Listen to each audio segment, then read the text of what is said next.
अस्सलामुअलैकुम dear students. आज का जो मेरा लेक्चर है बहुत ही इम्पॉर्टेंट है। आज मैं class 10th physics chapter number 3 geometrical optics से जो टॉपिक पढ़ाने जा रहा हूँ उसका नाम है image formation by concave mirror. तो इमेज फॉर्मेशन से पहले हमने 4 रूल्स पढ़ने हैं, उसके बाद फिर हम इंशाल्लाह इमेज फॉर्मेशन का टॉपिक जो है वो करेंगे। वो 4 रूल ये है। पहला रूल ये है कि अगर आपके पास कोई कनकेव मिरर है, देखो कनकेव मिरर जो है वो मैंने आप लोगों को बताई थी कि वो मिरर होती है जिसकी आउटसाइड जो सरफेस होती है, देखो ये जो मैंने लाइंस बनाए हैं, ये जो आउटसाइड पे ये रफ है और इनसाइड जो सरफेस है वो क्या है, वो रिफ्लेक्टिव है। ये इस मिरर का पोल है, ये इसका फोकस पॉइंट है और ये इसकी सेंटर ऑफ कर्वेचर है। तो पहला रूल ये कहता है कि ये जो लाइन है जिसको हम क्या कहते हैं, प्रिंसिपल एक्सिस। अगर आपके पास कोई ऐसी रे है जो इस तरह पैरेलल आ रही है, किसको, इसी प्रिंसिपल एक्सिस। देखो ये प्रिंसिपल एक्सिस है और ये क्या है, ये एक इंसिडेंट रे है, एक लाइट रे है, इंसिडेंट रे। ये बिल्कुल पैरेलल आ रही, किसको, प्रिंसिपल एक्सिस को। तो ये किसके ऊपर पास होगी, फोकस पॉइंट के ऊपर। अभी समझ आ गई है। देखो मैंने आप लोगों को कहा कि अगर कोई आपके पास इंसिडेंट रे इस प्रिंसिपल एक्सिस, इस ब्लू लाइन को पैरेलल आ रही है और फिर वो कनकेव मिरर के साथ टकराती हैं, तो वो रिफ्लेक्शन के बाद किसके ऊपर पास होगी, फोकस पॉइंट के ऊपर। ये पहला रूल है। इसके बाद दूसरा रूल क्या कहता है,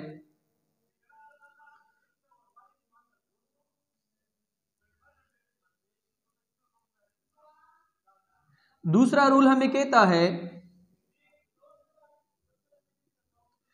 कि अगर कोई रे ऑफ लाइट वो पहले से किसके ऊपर पास हो गई, फोकस पॉइंट के ऊपर। कोई incident ray of light concave mirror के फोकस पॉइंट के ऊपर पहले से पास हो गई, तो वो रिफ्लेक्शन के बाद कहां जाएगी, पैरेलल जाएगी, किसको, इसी प्रिंसिपल एक्सिस। देखो ये प्रिंसिपल एक्सिस का लाइन है और एक इंसिडेंट रे फोकस के ऊपर पहले से पास हो गई, मिरर के साथ टकराने के बाद वो क्या आएगी, पैरेलल आएगी प्रिंसिपल एक्सिस को। ये दूसरा रूल है। और इसके बाद तीसरा रूल जो है, 3rd नंबर, ये 2nd है।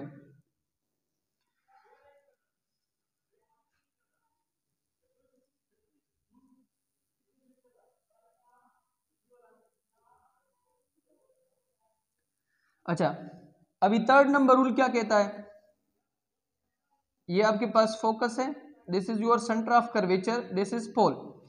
3rd रूल हमें ये कहता है कि अगर कोई रे ऑफ लाइट वो किसके ऊपर पास हो गई, इंसिडेंट रे एक कनकेव मिरर की सेंटर ऑफ कर्वेचर के ऊपर पास हो गई, तो वो जो है वो इसी रास्ते से दोबारा क्या हो जाएगी, रिफ्लेक्ट हो जाएगी और इसमें किसी भी तरह की कोई डिविएशन नहीं आएगी। क्यों, क्योंकि ये जो सेंटर ऑफ कर्वेचर है कनकेव मिरर का, ये इस तरह काम करता है जैसे एक प्लेन मिरर अगर हम लेते हैं और उसको बिल्कुल नॉर्मल के ऊपर एक लाइट क्या करते हैं, फॉल करते हैं, तो वो उसी रास्ते से दोबारा क्या आएगी, वापस आएगी। इसी तरह अगर कोई रे जो है वो सेंटर ऑफ कर्वेचर के ऊपर पास हो गई, इंसिडेंट रे, तो मिरर के साथ टकराने के बाद वो इसी लाइन के जरिए वापस आएगी, क्योंकि ये जो सेंटर ऑफ कर्वेचर है कनकेव मिरर का, this is just like a normal, ये नॉर्मल की तरह बिहेव करती हैं।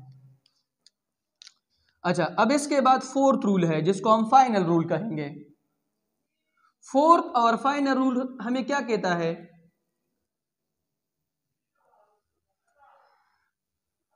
ये फाइनल रूल हमें कहता है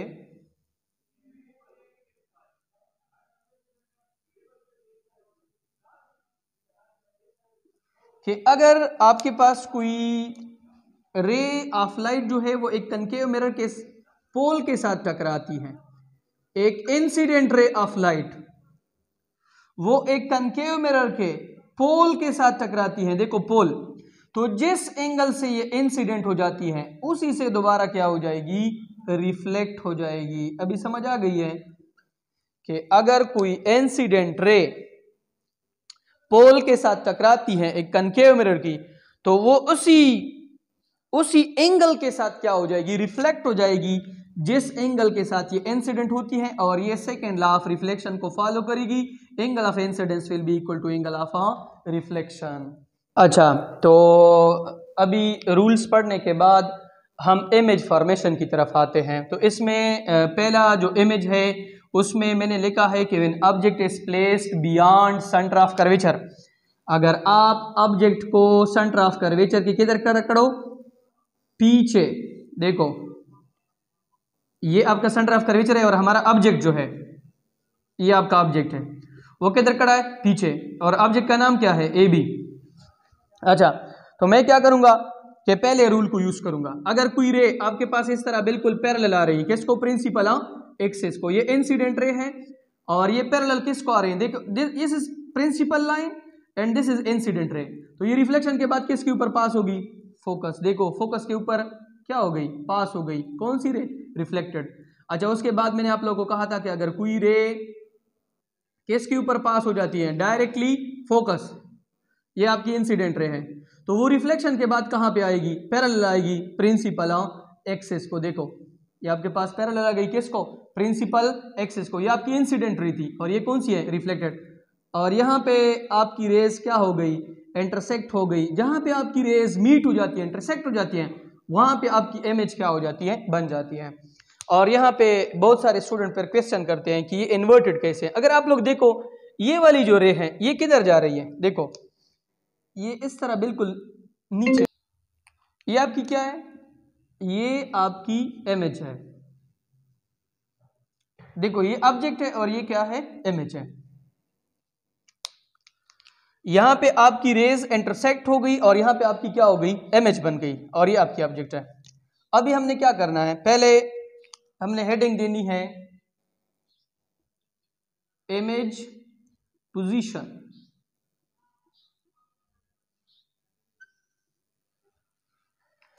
कि इमेज कहां पे बनेगी, तो पहली हेडिंग में आपने क्या लिखना है,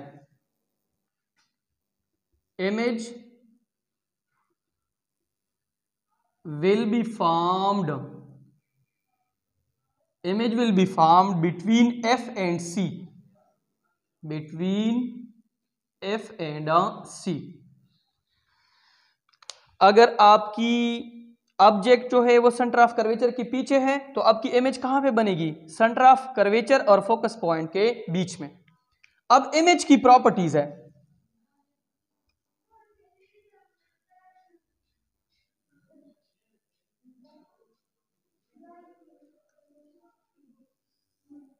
अच्छा इमेज की पहली प्रॉपर्टी क्या है कि इमेज क्या होगी, रियल। क्यों रियल होगी, क्योंकि यहां पे देखो ये रे नंबर फर्स्ट है और ये रे नंबर सेकंड है, दोनों यहां पर आपस में क्या हो गई है, एक्चुअली मीट हो गई है।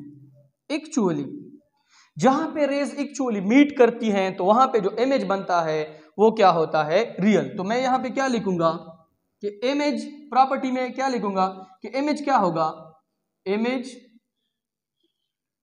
विल बी रियल, कि यहां पे जो इमेज बनेगा वो क्या होगा, रियल।